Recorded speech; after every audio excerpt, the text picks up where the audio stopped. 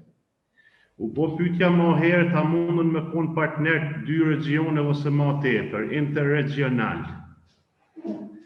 Unë personalisht u vlerësoj se nëse partnerët janë të regioneve ndryshme ka me pas vështirësi për praktikant ose ata që trajnohen në kompanitë e caktuara.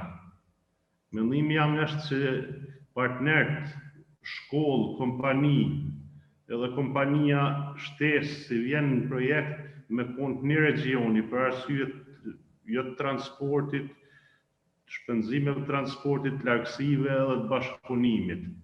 Domethënë çdo projekt kërkues në grup si shkon me konë një regioni mas shumë të 15 kilometra largësime i pas me njëri tjetrin. Kjo është pyetja jam ose mendimi jam. Frieder, would you like to answer that question? Could you repeat it? Summarize it again. The translation. The question. The question is that the regional cooperation, but the regional cooperation within the same country, so from different regions of the country, would it make it more difficult for the trainees to move from the school to the company, and do we have to limit it in a certain range, so to say, a certain distance? Yeah, no, that's a bit up to the consortia, I would say. It's of course not easy if you have to travel from Ghil'an to 𝗶𝗶𝗏 in order to go to school. So I don't think anybody would easily do that. But in the end, it's up to the consortia. If there's a good reason, this is of course not an obstacle to apply for the RCF funding. Thank you, Frieder. Besoj që morët përgjigjen zoti Maksude.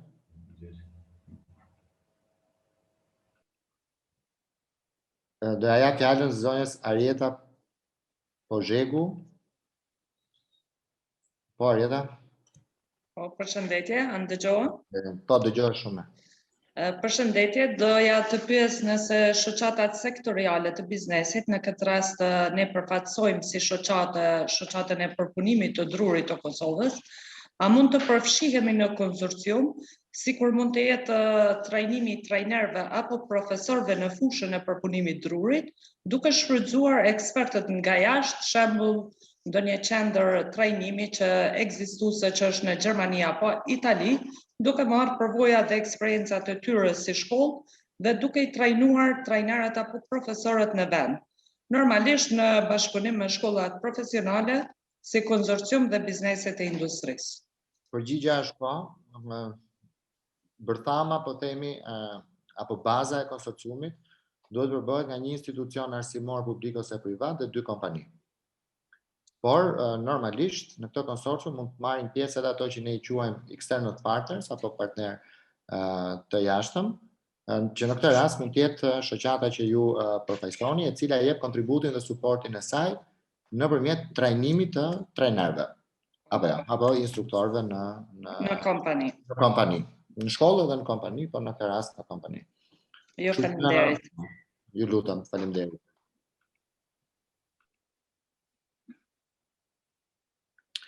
Një pyetje nga sesioni Q&A, zoti Faton Deshishku pyet, kërkohet që partnerët e konsorciumit të pajtohet të ndajnë informatat në lidhje me gjendjen financiare dhe informata tjera relevante për fondin. A ka ndonjë kriter të cilin duhet partnerët të plotësojnë qoftë individualisht ose si konsorcium për të aplikuar, si për shembull madhësia e institucionit apo kompanisë, viti fillimit të veprimtarisë? Faton, kriteret kryesore janë që për ta ritheksuar, shkollat duhet të jenë të licencuara për programet e tyre, pra shkollat publike, dhe kjo nuk kuptohet për një licencim nga Ministria e Arsimit dhe Shkencës. Shkollat private duhet të jenë të akredituara nga autoritetet përkatëse për programet e trajnimit të cilat ato zbatojnë. Duhet të jenë prej 2 vitesh minimalisht funksionale, si shkolla, që publikja apo edhe privatja, ndërsa për sa i përket kompanive, kriteret kryesore janë të kenë edhe këto minimalisht 2 vjet operim në treg në sektorin përkatës dhe me pasqyrimin apo me dorëzimin e pasqyrave financiare. Pasqyrat financiare duhet të tregojnë një rezultat pozitiv për 2 vitet e fundit. Kriterja në lidhje me madhësinë, sa punonjës ka kompania, apo sa nxënës ka shkolla, apo sa mësues nuk janë përcaktuara si kritere, po për sa i përket kritereve të madhësisë së shkollës, do thoya që t'i përmbahemi kritereve që unë prezantova më herët, pra programi i trajnimit bashkëpunues nuk i rrit vendet e trajnimit më shumë se sa 50% të vendeve ekzistuese, dhe ky program i trajnimit bashkëpunues ofron 15 vende trajnimi për vitin e parë dhe 15 vende trajnimi për vitin e dytë. Shpresoj që të jem përgjigjur pyetjes.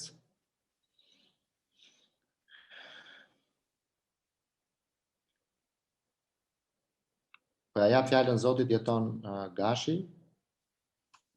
Po Jeton.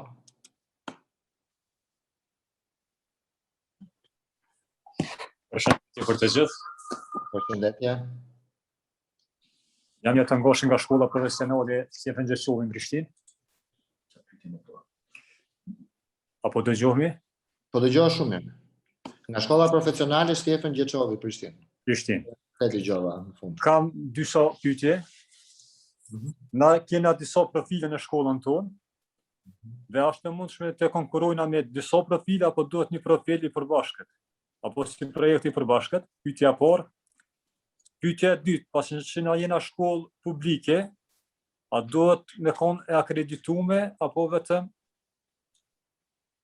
mund edhe pa akreditim? Edhe pyetja tjetër, nëse paraqitet nevoja që trajnimi i stafit të bëhet jashtë vendit, a është e domosdoshme mu përshkruaj në projekt apo kjo rrjedh ma vonë me projekt? Këto ishin pyetje. Po, faleminderit. Po, faleminderit.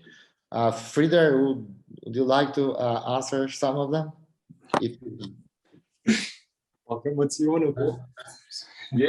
I will. So to the extent I got it. So with the different profiles, yes, 𝗵𝗳𝗏 can as well apply for different profiles as long as it is relating to a concrete training course. That would be possible.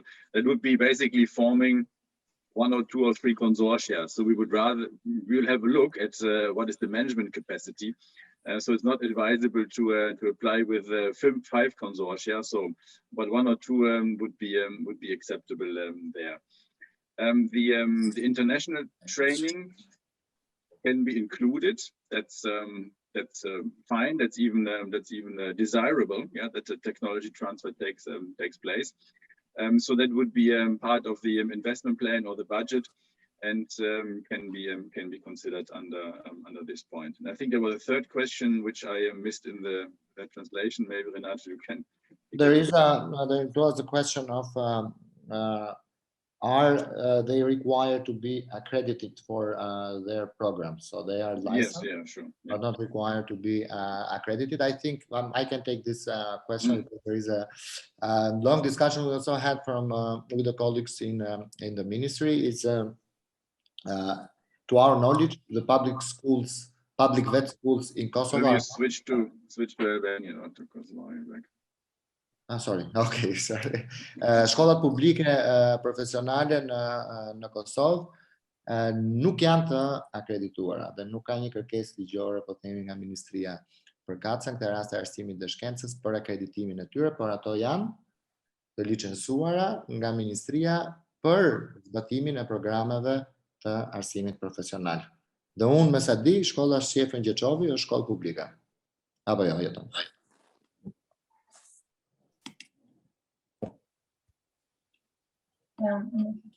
Po, publike është. Tu që ja dash përgjigjen. Po. Në rregull? Faleminderit. Faleminderit.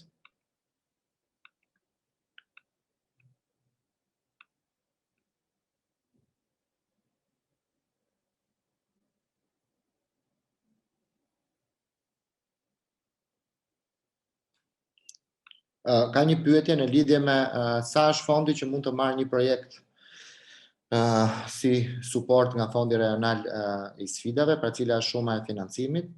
E përmendëm më herët, është nga 150.000 deri në 600.000 euro për një projekt të caktuar ose program të trajnimit bashkëpunues.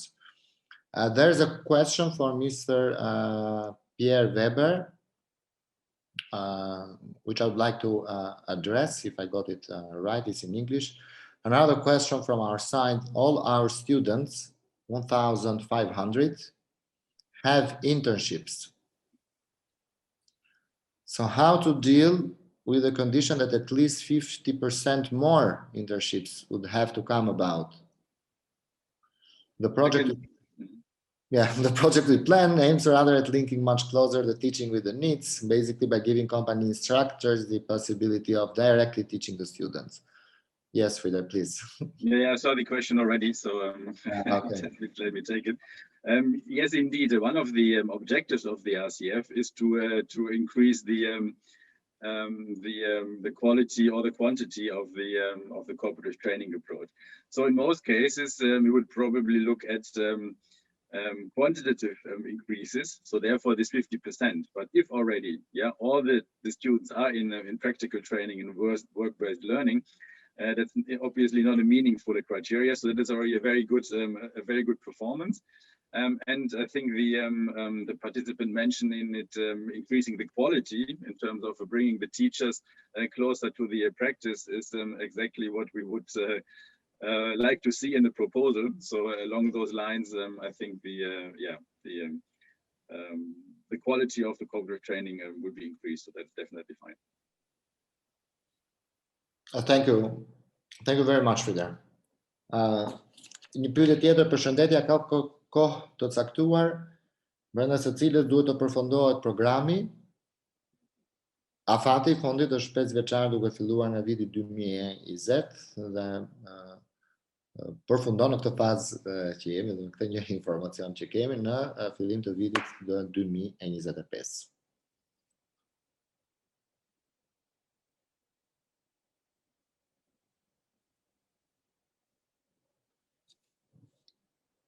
There's a question I'd like to share with my colleagues, actually. Is artificial intelligence included in this fund? As I understand. Well, I guess in principle, yes. So we don't have any limitations with regard to occupations and profiles. Anything technologically advanced is very welcome. The question is usually to what extent the courses are already accredited. There's usually a lag between the most technically advanced courses and the certification through the ministry. So there we would recommend to propose the project, and then to ensure that accreditation can be obtained over the months to come, so to say. We are relatively flexible with regard to the time frame, even if there is a possible positive decision on a project. After signing the funding agreement, we will give a period of up to 6 months in order to fulfill the accreditation. So that's maybe as a hint. To what extent that's in the end feasible depends obviously on the ministry and how quickly the administrative processes work. Thank you, 𝗲𝗏. I'd like to address 2 more questions before we close it. Okay. Pyetja është apo komenti: vërejmë se për parësi në përfitimin e grantit cilësohen ndërmarrjet e vogla dhe të mesme. Pra nuk eliminohen edhe ndërmarrjet e mëdha. Pyetja është: a ka ndonjë kufi apo kriter ku eventualisht mund të eliminohet ndonjë ndërmarrje nëse konsiderohet se është ndërmarrje madhe. Nuk e di nëse kemi dhënë këtë përshtypje gjatë prezantimit që në cilat ndërmarrje është përparësia. Ne thamë që kompanitë apo ndërmarrjet të gjitha përmasave dhe që përfshihen në të gjithë sektorët ekonomik janë të pranueshme për të përfshirë në konsorcium. Pra nuk ka një kriter për sa I përket madhësisë së ndërmarrjes. kriter përjashtues. Pra nëse janë ndërmarrje vogël dhe e mesme, ke më shumë prioritet se sa një ndërmarrje e madhe, jo. Kështu që në këtë rast, nëse projekti ideja është e mirë dhe i plotëson kriteret e tjera, pavarësisht marrësisë së ndërmarrjes, projekti po themi ka një pikësim të konsiderueshëm nëse gjithë kriteret e tjera plotësohen.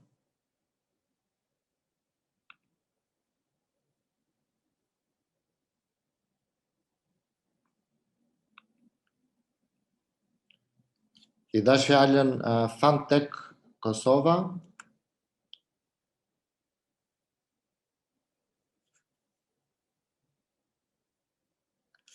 Nuk ju dëgjojmë, ju na dëgjoni ne? Mund ta bëni unmute, ju lutem.